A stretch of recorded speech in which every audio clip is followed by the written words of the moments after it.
To truly appreciate the real-world differences between medium format and 35mm, I had to put both of them to the test.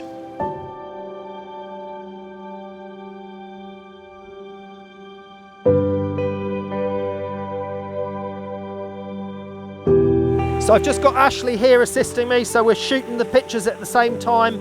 At the moment we're shooting f16 3 seconds, 100 ISO, just waiting for the wave to sweep up this gully, and then on the sweep out, capturing it on the long exposure. We've both got the same graduated filters, a 0.9 3-stop graduated filter and a 3-stop ND filter, enabling us to get to 3 seconds at f16 in these daylight conditions. Ready, now.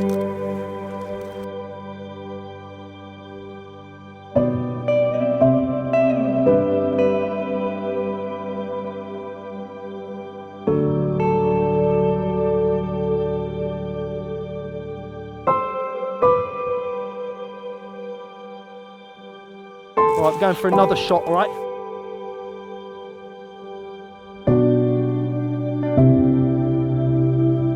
The exposure time's still the same on this one.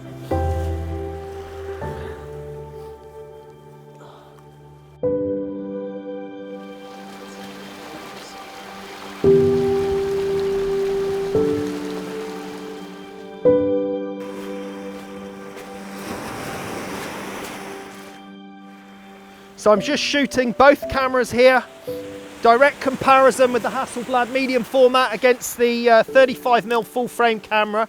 I can tell you my experience from using these type of cameras that just looking through the medium format camera is much greater pleasure because I've got a larger, brighter viewfinder. So I'm down here looking, I can see a really clear, bright, big image. And here it's a lot darker and a lot more difficult to see through the smaller 35mm format camera. Now this is a top of the line 35mm camera, and I'm sure it's going to produce very competent results. It'll be interesting to see the comparison on the two shots with the medium format versus the 35mm format.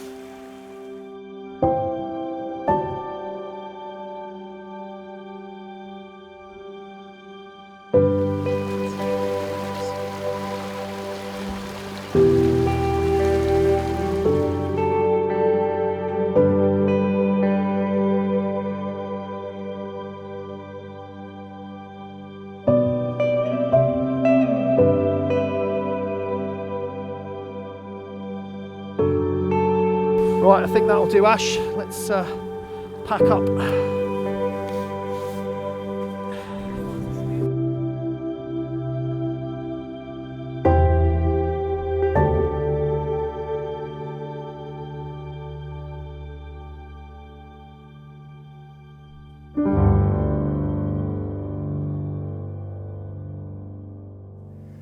So the time has come to actually examine the results of the 35mm full frame camera against the Hasselblad medium format. And I'm talking about real world results here.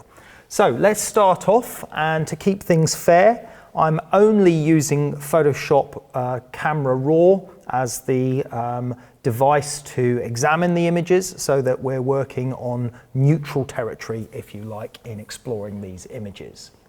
So I have the two images open in Photoshop, the Hasselblad file 3FR and the 35mm full frame file. So the first area I'm going to explore is this area of detail down on the rocks on the right hand side.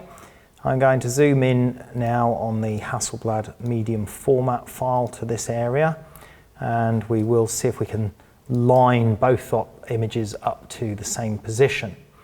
Now with the 35mm shot, I will have to zoom in to a higher percentage to match the same scale, but that is exactly the same as producing two prints to the same size. So we are effectively giving a real world example of what would happen if you blow these images up to the same size. So let's have a look if they line up. Yes, that looks pretty good.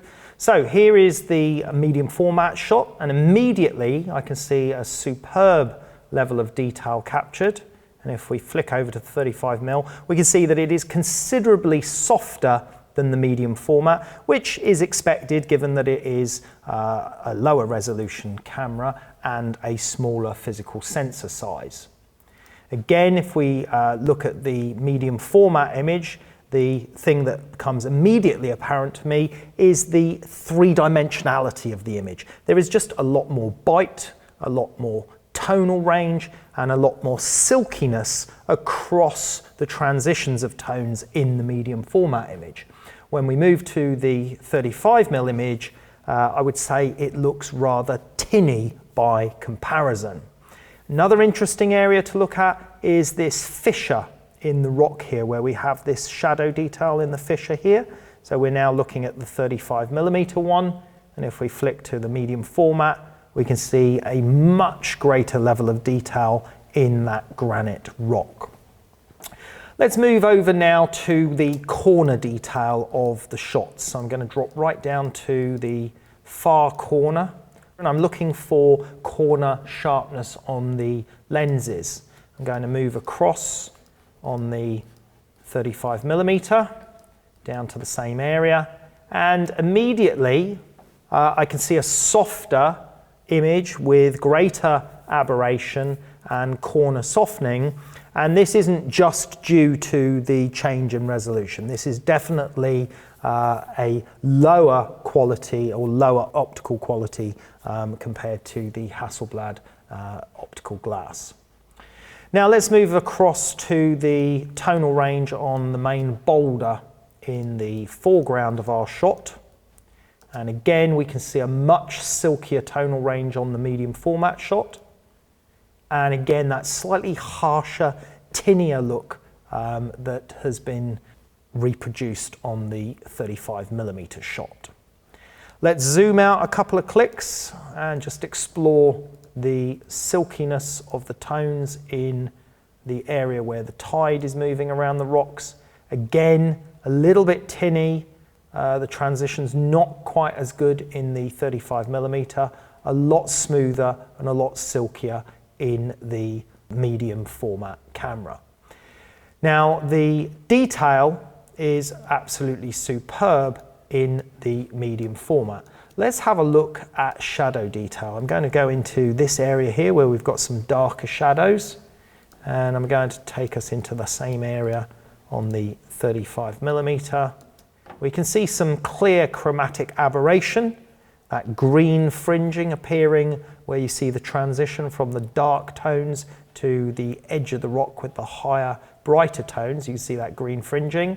We don't appear to have that on the medium format shot, or if we do, it is far, far more reduced. The level of detail in that shadow area is also far greater on the medium format shot, and again, that would be expected given that the medium format sensor has a far greater range, dynamic range, than the 35mm. Let's also be clear that we are exploring this in a neutral platform by using Camera Raw in Photoshop. We are not using the 35mm camera software or the Hasselblad proprietary software. We are exploring these on an even level playing field. One final thing to point out with the two images is the color fidelity. So here is the Hasselblad image. Here is the 35mm image. Now in the 35mm images, it looks bluer overall, sort of colder look to it, which obviously can be adjusted in the color temperature. These are as shot, this is as the camera recorded, and there is a slighter warmer tone, a more natural tone in the Hasselblad image. Now we'll explore color fidelity in greater detail when we look at the shots with the model.